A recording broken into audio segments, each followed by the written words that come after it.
Welcome to Curiosity Zone. In today's video, we will be discussing the life and legacy of Equatorial Guinea President Teodoro Obiang Nguema Mbasogo. Born 5 June 1942, is an Equatorial politician and former military officer who has served as the second president of Equatorial Guinea since August 1979. He is the longest-serving president of any country ever and the second longest consecutively serving current non-royal national leader in the world.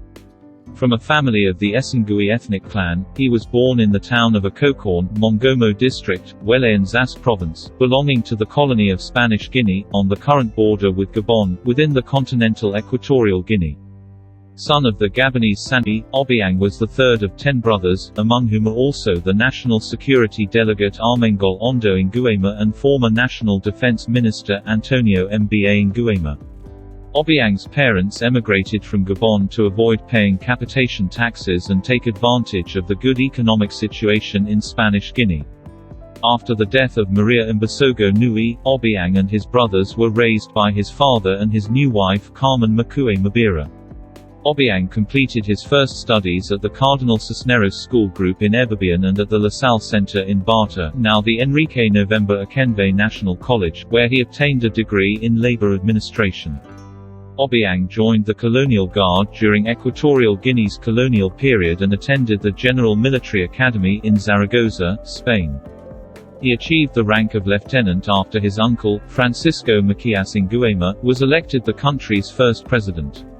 Under Macias, Obiang held various positions, including the governor of Bioko and leader of the National Guard. He was also head of Black Beach Prison, notorious for severely torturing its inmates. After graduating from military school, Obiang held numerous positions under the presidency of his uncle, Francisco Macias Nguema, including director of the notorious Black Beach Prison. He ousted Macias in a 1979 military coup and took control of the country as president and chairman of the Supreme Military Council junta. After the country's nominal return to civilian rule in 1982, he founded the Democratic Party of Equatorial Guinea (PDGE) in 1987, which was the country's sole legal party until 1992. He has overseen Equatorial Guinea's emergence as an important oil producer, beginning in the 1990s. Obiang was chairperson of the African Union from 2011 to 2012. Obiang heads an authoritarian regime in Equatorial Guinea. He has been widely accused of corruption and abuse of power. Under his rule, Equatorial Guinea continues to have one of the worst human rights records in the world. In marked contrast to the trend toward democracy in most of Africa, Equatorial Guinea is currently a dominant party state, in which Obiang's PDGE holds virtually all governing power in the nation and almost all seats in the legislature. The constitution provides Obiang sweeping powers, including the right to rule by decree, effectively making his government a legal dictatorship. Obiang has placed family members in key government positions. After Macias ordered the murders of several members of the family they shared, including Obiang's brother, Obiang and others in Macias's inner circle feared the president had become insane. Obiang overthrew his uncle on 3 August 1979 in a bloody coup d'état, and placed him on trial for his actions, including the genocide of the Bubi people, over the previous decade. Macias was sentenced to death and executed by firing squad on 29 September 1979. A new Moroccan presidential guard was required to form the firing squad, because local soldiers feared his alleged magical powers. Obiang declared that the new government would make a fresh start from Macias's brutal and repressive regime. He granted amnesty to political prisoners, and ended the previous regime's system of forced labor. However, he made virtually no mention of his own role in the atrocities committed under his uncle's rule. The country nominally returned to civilian rule in 1982, with the enactment of a slightly less authoritarian constitution. At the same time, Obiang was elected to a 7-year term as president. He was the only candidate.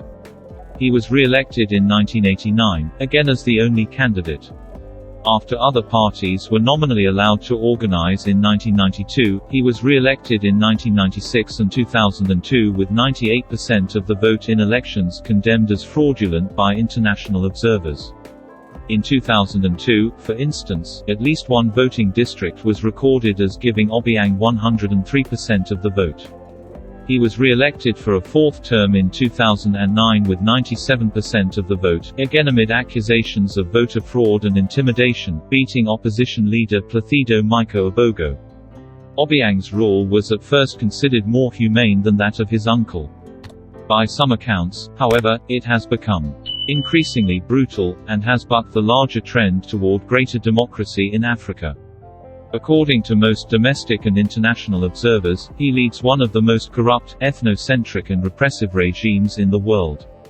Equatorial Guinea is essentially a one-party state dominated by Obiang's Democratic Party of Equatorial Guinea (PDGE).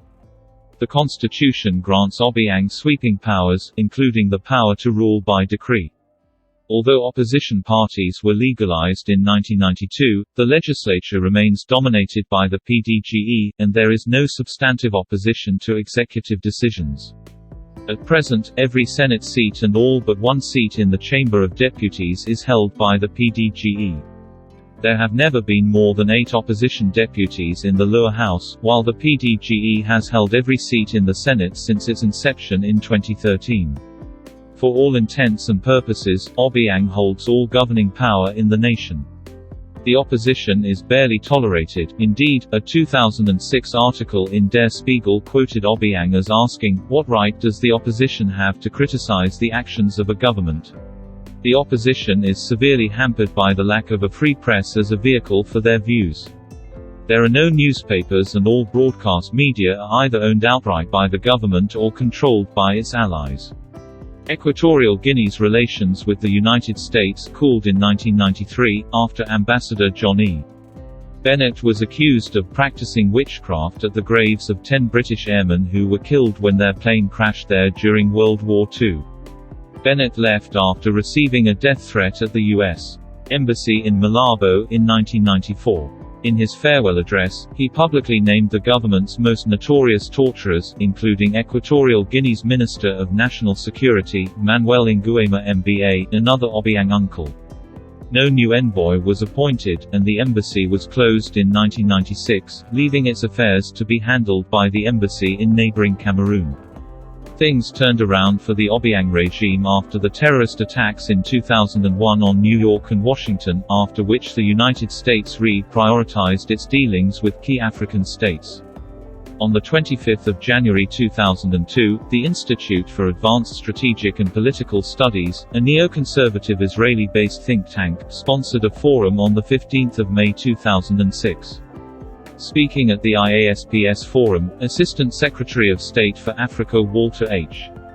Kansteiner said, "African oil is of national strategic interest to us." In a lengthy state visit from March to April 2006, President Obiang sought to reopen the closed embassy in the U.S. Diplomatic presence is definitely holding back economic growth. 14. President Obiang was warmly greeted by Secretary of State Condoleezza Rice, who called him a good friend. Public relations company Cassidy & Associates may have been partially responsible for the change in tone between Obiang and the United States government. Since 2004, Cassidy had been employed by the dictator's government at a rate of at least $120,000 a month. By October 2006, however, the Senate Foreign Relations Committee had raised concerns about the proposal to build the new embassy on land owned by Obiang, whom the United Nations Commission on Human Rights accused of directly overseeing the torture of opponents. The new embassy chancery opened in 2013. In July 2003, state-operated radio declared Obiang the country's god with all power over men and things. It added that the president was in permanent contact with the Almighty, and can decide to kill without anyone calling him to account and without going to hell. He personally made similar comments in 1993. Macias had also proclaimed himself a god.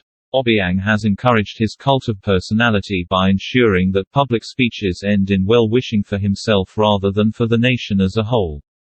Many important buildings have a presidential lodge, many towns and cities have streets commemorating Obiang's coup against Macias, and many people wear clothes with his face printed on them.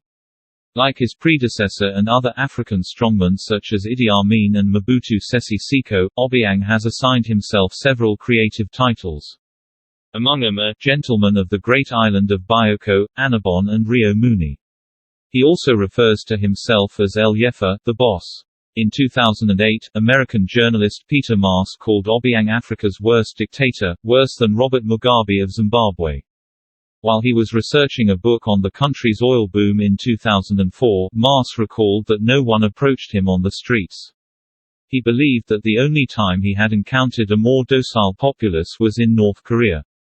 In an October 2012 interview on CNN, Christiane Amanpour asked Obiang whether he would step down at the end of his current term 2009 to 2016, since he had been re-elected at least 4 times in his reign of over 30 years. Obiang ignored the question. If you enjoyed our video, kindly like, share and subscribe to our channel for more curiosity videos. Thank you for watching.